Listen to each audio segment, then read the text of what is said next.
Hi, I am Home Accents Today's managing editor, Thomas Lester, and this is the first edition of our new video webinar series called Accent on Education. And we're taking the opportunity to help educate people and network a little bit while everybody is stuck inside and while the coronavirus is going on. And joining me for this one is a good friend, Penny Francis, the owner of Eclectic Home in New Orleans. Penny, how are you today? I'm fine. Thank you, Thomas. Thank you for having me. I'm really honored to be a part of this. Well, we're glad you're with us, and you've got a particularly interesting story to tell that in some ways can relate a little bit to the situation that everybody is going through in a way.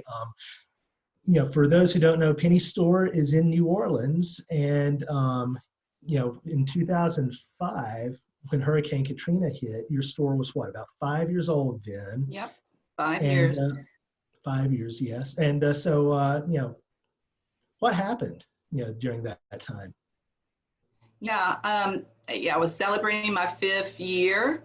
And actually, because Katrina is August, and August is my anniversary month for the business. So, as a new business, when you get to that 5-year mark, that's a real exciting time. It's like, oh gosh, I made 5 years, right? To me, that was a big milestone.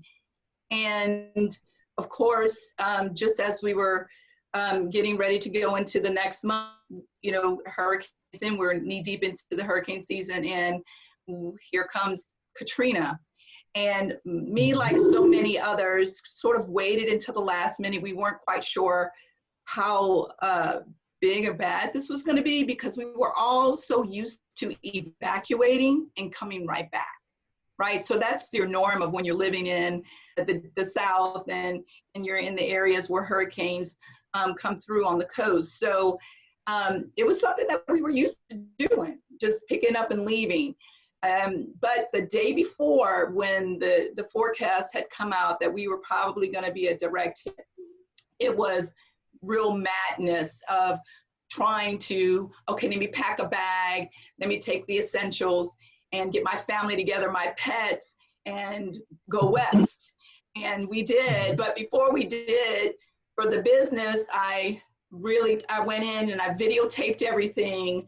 I took all my inventory information. I took my computers and the plans for the design work that I was working on, because we're not only a retail store, but we also have interior design as a component of the business. So I packed up all that, put it in the car, left with just like 2 items, 2 days of clothing, thinking, well, we'll be right back. Mm-hmm. And little did I know, like the rest of us, that the storm came through, the wind and all. We didn't have tremendous damage from that, but not long after it came through, the city flooded. And that was utter devastation. Right. So how long were you displaced then? Actually, we went to Houston, and I was actually displaced for 2 years. Wow. For 2 years. And my home was flooded, like so many. I had no place to live. We didn't have a community here. I had a business, and but there was nobody living here. So even with having the business, survived. So okay, the store didn't flood. Where I'm located is in that 20% of the city that didn't get water, which is, New Orleans is a bowl, right? We've got the river, and then we've got the lake, and we were at the highest end of the bowl. So we didn't get water. I didn't get looted.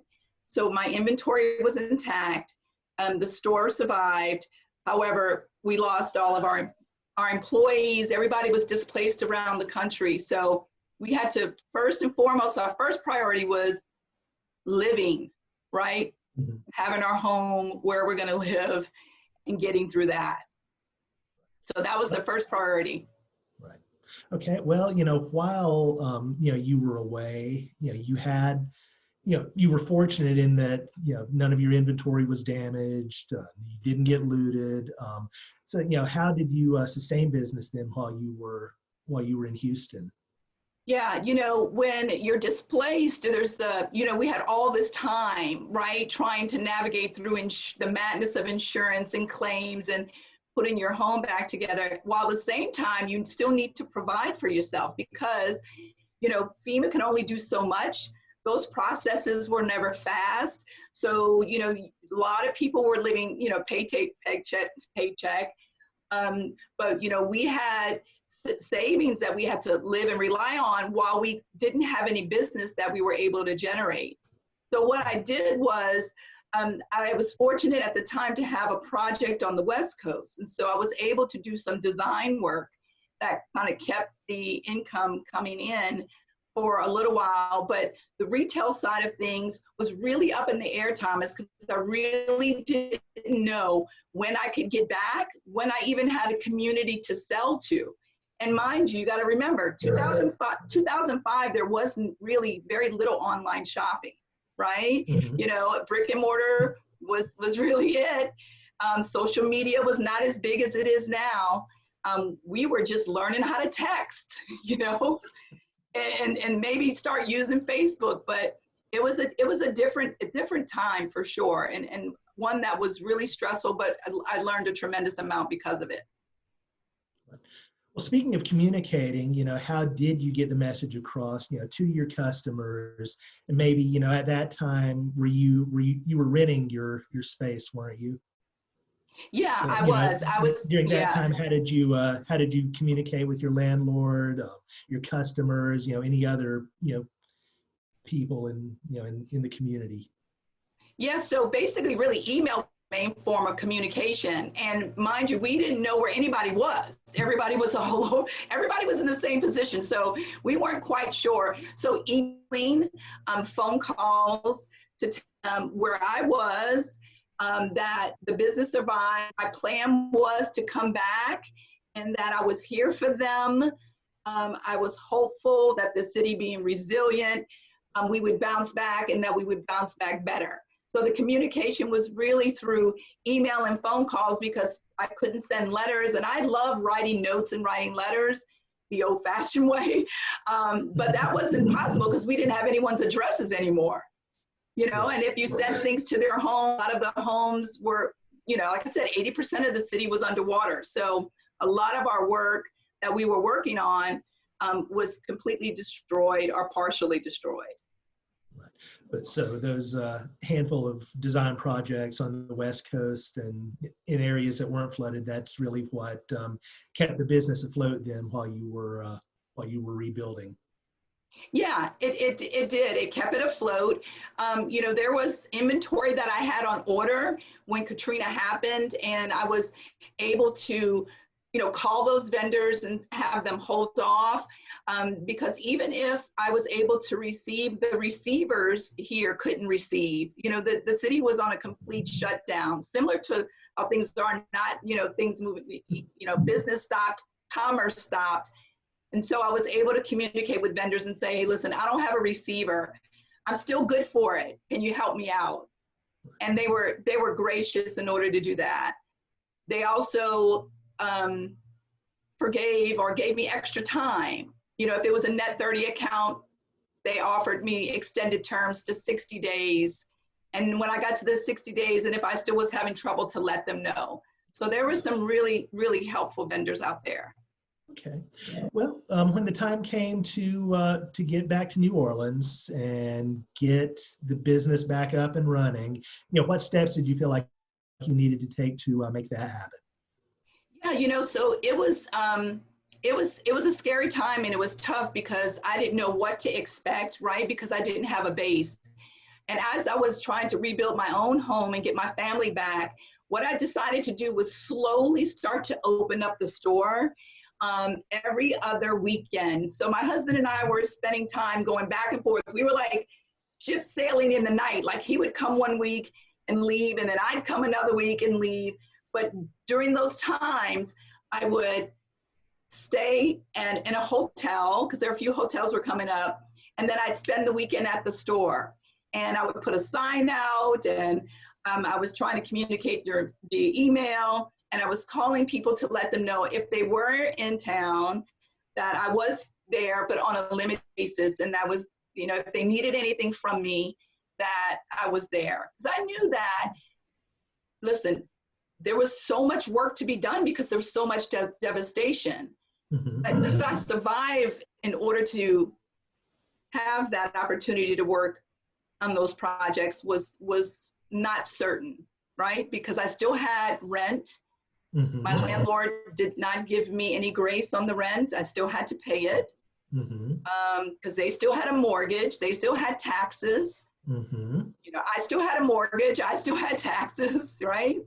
So all the responsibilities were still there. There were no real breaks for me on that side of things. Right. Well, how long did it take to get back up and running? It took me really a year and a half. We were back and forth, like I said, for 2 years. But in about the year and a half mark, I was really almost 100% to where I was on the time. Like I said, I would come in and I'd spend more time. It went from weekends then to the week, a few days, and then before you know it, that whole week I would stay here and to the office and go into the store, have no customers sometimes, but it was positive, and I needed to be there to be motivated to hold on. Right. And I was blessed and fortunate that I could go somewhere where some people's businesses were completely wiped out. So I could go there and still work, not have any, you know, retail sales, but I was hopeful that things would get better. And they did, Thomas, they did. But it was really about resilience, being patient, and just being prayerful a lot. Right. Well, you know, they say a lot of times, you know, in some cases, the best ability is availability. So, you know, just being there for the community, being there for your customers, you know, just letting them know that you're there. I'm sure that went a long way. Right. We were all in the same boat, just like we are now here. We're all in the same boat. It's all the same. Everybody's got the same problems, the same issues, the same concerns. I had one customer tell me that me trying to stay open and to continue was inspiring for her, and that I inspired her to keep going. And you don't pay attention. Who knew that me doing that helped and was positive for the neighborhood that my store is in, and it was positive for the community. Now, I remember during our hat breakfast in October, you had the really great story of how it came to be that you wound up owning your building. Was your experience with Katrina and, you know, everything associated with that, was that the big driver behind the decision to purchase the location? Yeah, you know, out of every hardship and with this one as well, I do think there's opportunities that happen, doors open, and things happen that I did not know were possible at the time. Because again, the economy was gone. There was none, right? I had always dreamed of owning a building, but prior to Katrina, I knew I couldn't afford it, and I didn't want to be a slave to the rent, right? I knew that for long term, me owning a property was the best thing for me and for my business's future. So in the city and the state, they started to create a program to get businesses to come back, and they created these enterprise zones. So if your business came back or bought a property in a particular neighborhood that they deemed an enterprise zone, that you would get a tax credit if you purchased. And at the time, I'm gonna make this story real short and quick, but I was asked to work on the fairgrounds, the racetrack here that Churchill Downs had, and we were working on the grandstand, and I ran into the guy who was running the feed or providing the feed for the horses. And because gaming came back quick, gambling didn't go away. That was one business that survived. But I ran into him, and he's like, he had a feed store on Oak Street where I am. And we had not seen each other. We ran into each other, and he was like, hey, Penny, I love what you do. I saw your lights on. Are you coming back? And I told him yes. And he says, listen, I don't want that location. I have other locations now. You think you might want to look at buying my building? And I said, what? And I'm like, okay, can I take a look at it? And literally I went, there was squatters in the building. It was a mess. And I literally looked at him and said, what do you want? He said, make me an offer. And I did, and he took it. And we did a handshake. And I went home and told my husband, I think I just bought a building. He's like, can I see it? I'm like, no, you don't need to see it. Anyway, so yeah, I bought it, took advantage of the tax credit, took advantage of just the value of real estate at that time. Because now I probably couldn't afford it, because real estate after Katrina, with the boom in building and development, has made it, a lot more expensive. Right. Well, would you say that set you up well, in the time since? It did. And what it did was, what I realized is that I didn't want to be a victim of the circumstance of a disaster. Again, if at all possible, I would do my best to prepare myself should another hurricane come. Because of course, who thought a pandemic? That was never some disaster I thought of. Right. But the disaster that I was always preparing for was another storm. But I also wanted to grow my business, and I knew that in order for me to grow my business, I needed a bigger footprint, and I wanted to showcase more of the furniture and the different categories, and to have a space where I can have a design center completely dedicated to working with my clients, which I do on the second floor of the building. So it just having that building also gave me a bigger brand.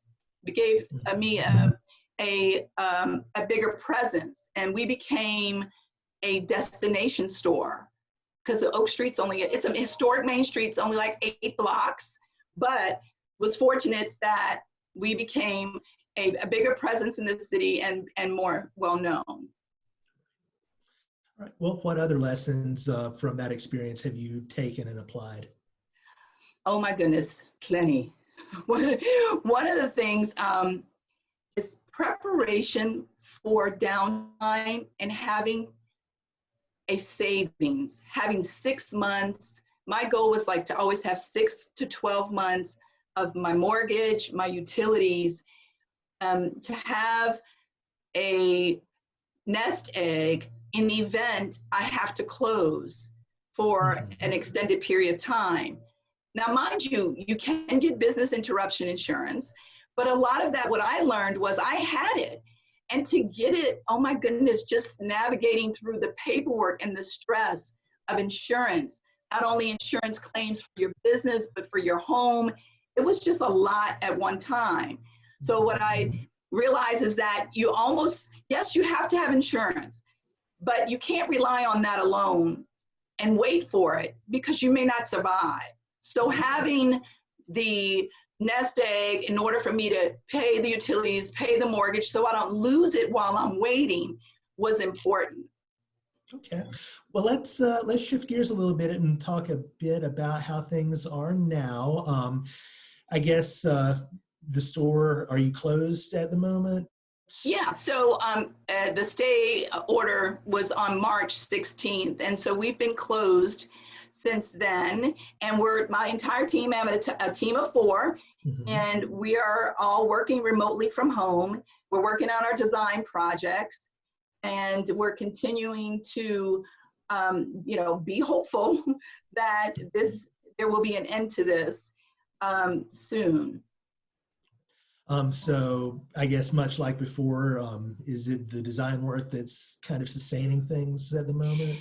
Yeah, but what's really different too, we have social media now. We didn't have social media before. So I think now more than ever, if you don't have a web presence to sell product, it's just, this is the time where you see how critical it is. Because we decided last fall to start selling online. And then we really geared it up in January. And I'm glad that we did, because that allows us to continue to try to sell our products, sell the inventory, and stay engaged with our community that follows us both locally, nationally, and on social channels, because that's where everybody is. Everybody's there. So we have, while we're away, we're spending a lot more time on cleaning that up, making sure we have a lot of inventory up there.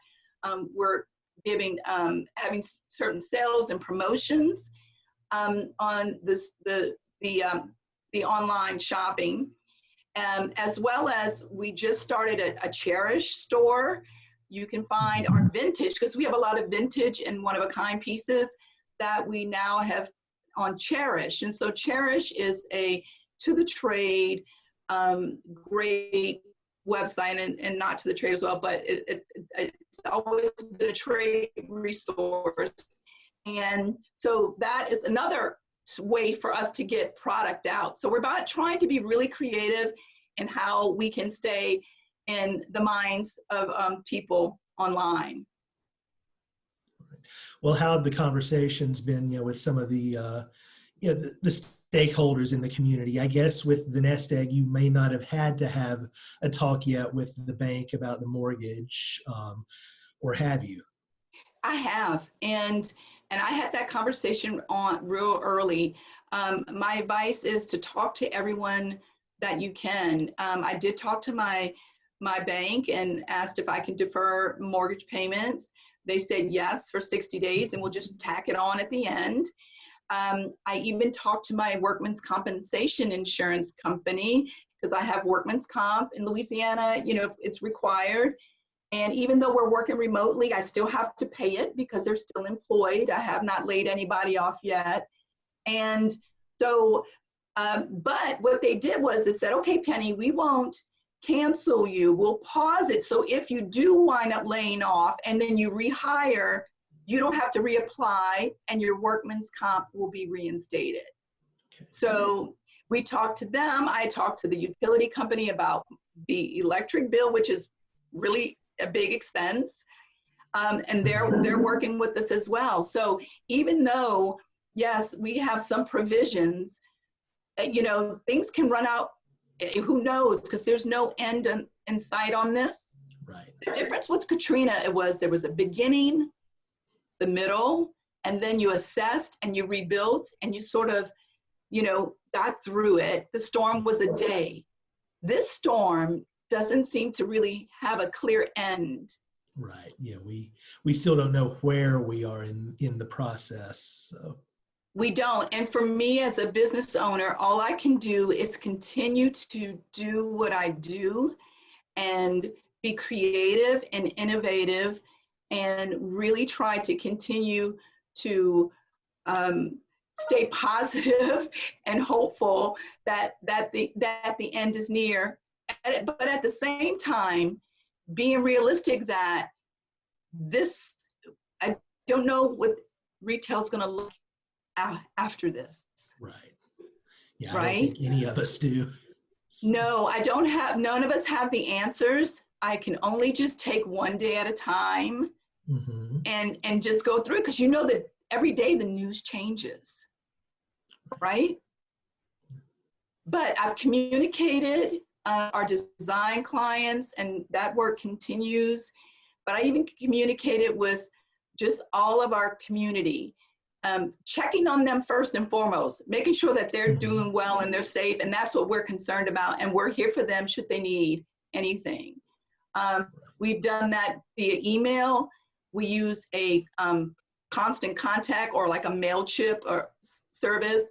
We've sent out messages that way, and we use our Instagram stories to communicate to them, as well as we post on Instagram twice a day. Yeah, one is usually about design and the other post is product related. Right. Yeah, I happened to be checking my Instagram yesterday when you were doing a live walkthrough through the store. I'm sure that had to be a little bit of therapy there, getting back into the space and looking around and just walking through. it was, Thomas, it's sort of surreal, when I walk back in and it's so quiet and it's so full and so happy to be surrounded by beautiful things and interiors and detail, and that's all very, it is uplifting. It lifts your spirits. And so going there and seeing everything just reinvigorates me and just makes me realize how fortunate we are to still be here, and this too shall pass. Even though we don't know what it's going to look like, I'm here for the long haul to figure it out. And luckily for me and everybody else in the industry, we're all communicating more than we've ever communicated before. That to me is a big plus of all of this. Learning so much more, be all over the place, right? Because we're hunkered down. But I do think, like Home Accessories, you doing this, and so many Zoom meetings with industry people and vendors reaching out and telling us what to do, how they can support us, has really been amazing. We didn't have that during Katrina because just the communication is not built like it is today. Right.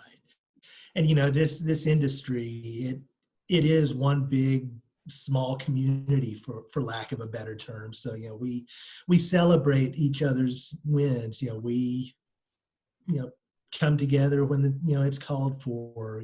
It's a family. So.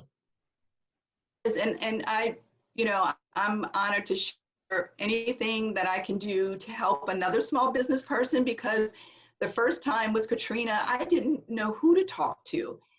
You just have to, I just didn't know where to turn. So it was not easy navigating it. And I just learned by doing, but I learned some lessons that I think are important for not only this time, but for the next time and thereafter, because there will be other instances. This won't be it, but being as prepared as you can is super important.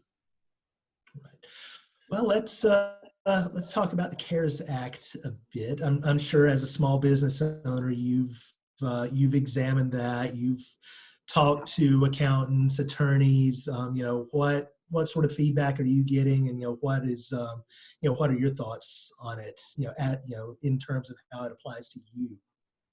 Right, and I was very nervous about the CARES Act and the government rolling such a big program. Right, it's like, how do you navigate through that again? It's like with Katrina, you become sort of like on this survival autopilot mode of trying to figure things out and be there. And for small business, I was worried about small business being neglected, right? That all the benefits would be for the big business.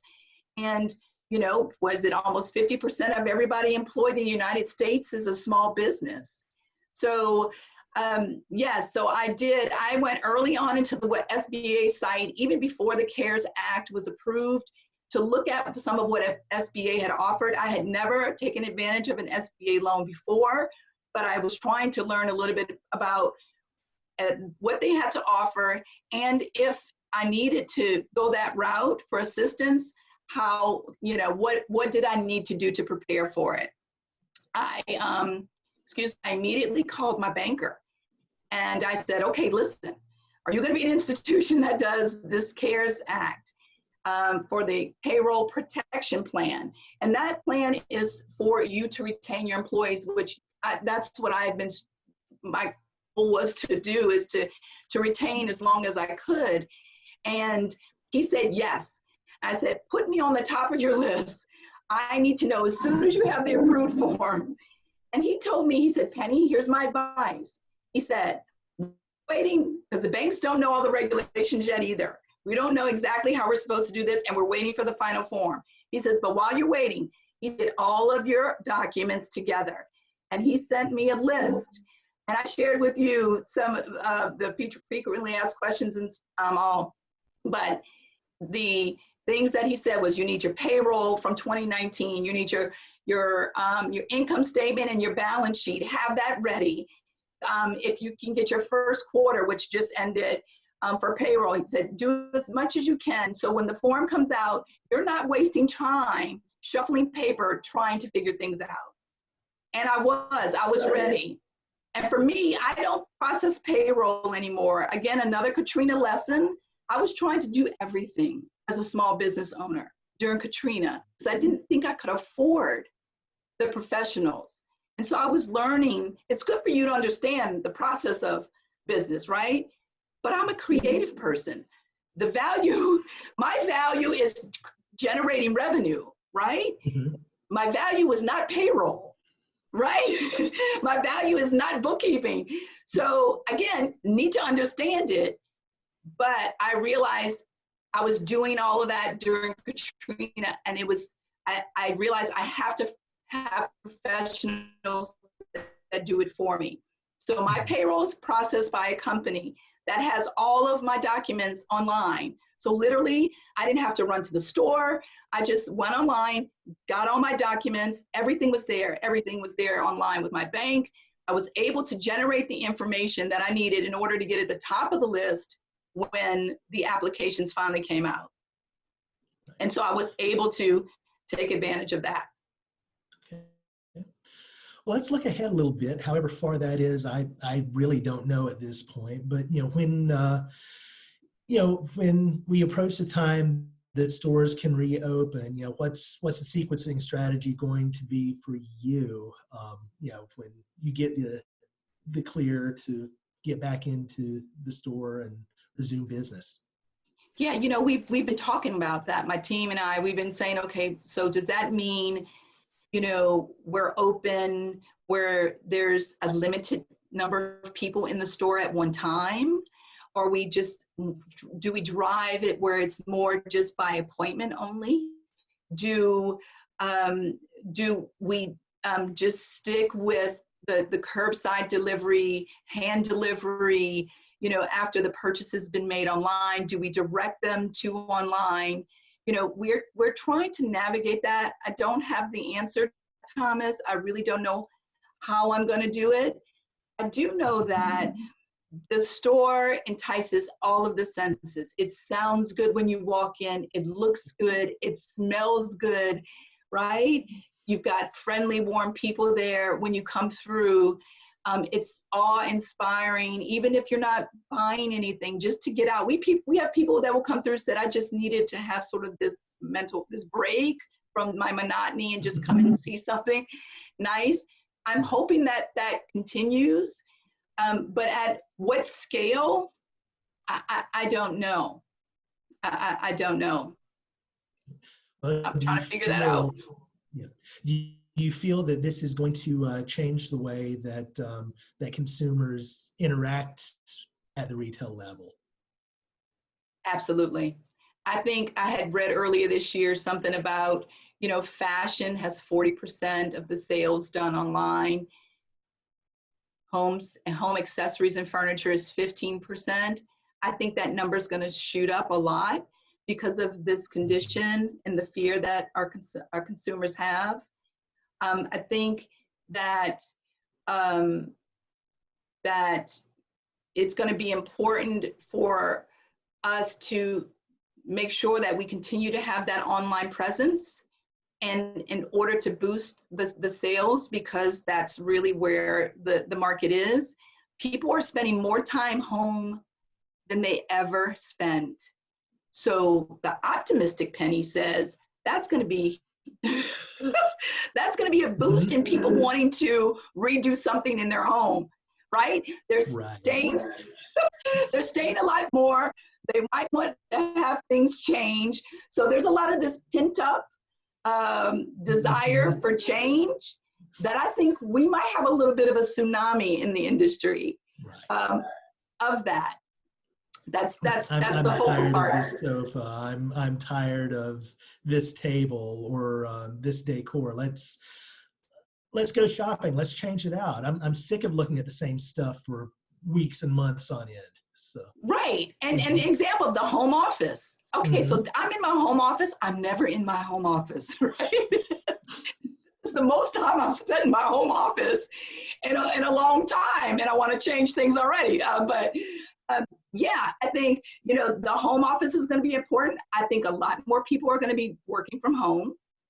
I do think that that is just not temporary. I think businesses are going to reassess on how many essential people need to be in. That's just my thoughts. I think that trend is going to continue to happen.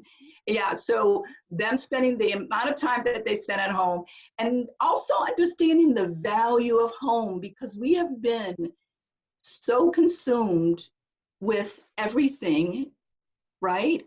And we are all overscheduled. We are all super busy, but COVID has kind of created this almost reset button. We have to reset our priorities. And I think the priority is home and family. One funny thing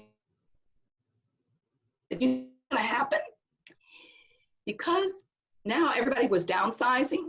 Now people are going to need bigger houses, right? Because so many of the families want to stay together, right, yeah. during an event like this, right? Or they may want another property in another city that's more rural. They may not, you know, they may not want to be in an urban hub, right? They may not want to be so tightly knit and having that as the only, if that's a luxury, obviously, but to have another property that they can sort of escape from, feel a little bit safer.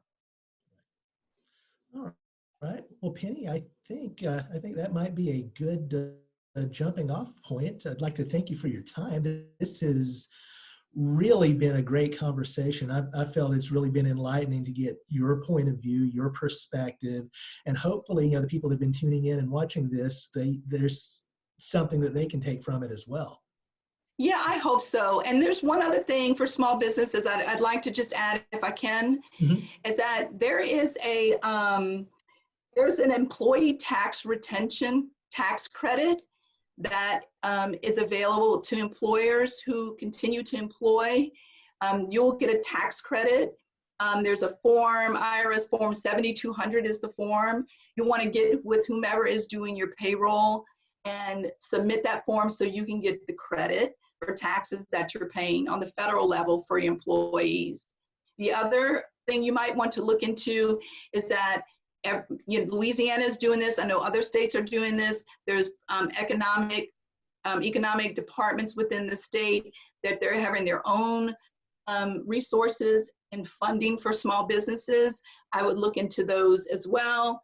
Then also, if you had or have an SBA loan, there are some deferments and or programs they can do to help you or give you a bridge loan.